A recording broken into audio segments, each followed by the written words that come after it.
So at this point, you may be asking yourself, well, why is camping out not an option for a person in a motorized wheelchair? Accessible Theater presents Betty the Wheelchairian, Camping Out.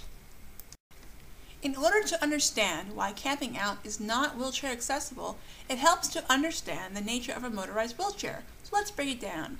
This is my motorized wheelchair, Betty. She is awesome, and as without her, I would not be able to leave my apartment, let alone attend protests.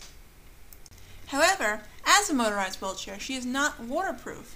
While a chair can handle some rain, you're really not supposed to, and it's a great way to screw your chair if you're not careful. Number 2, it's also designed to be stored indoors. Failure to do so will result in screwing up your chair. Number 3, the battery. It needs to be charged rather frequently. In order to do that, you need to plug it into a wall. Unfortunately, walls are not commonly found in nature and local parks. Number 4, security. It would be rather easy to steal the chair, unless the person stayed in the chair 24/7, which is not very conducive to sleeping. The thief would just have to flick on the on and off switch and ride away. And because the owner of the chair requires the wheelchair to get around, chasing after said wheelchair thief is not happening.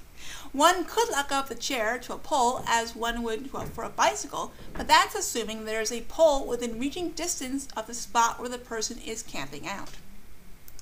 Number 5, which brings us to our last issue, and that being space.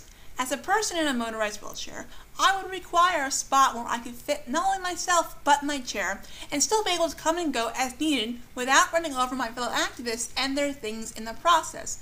This is something that I generally try to avoid. And for those reasons, that is why camping out is not a wheelchair accessible option.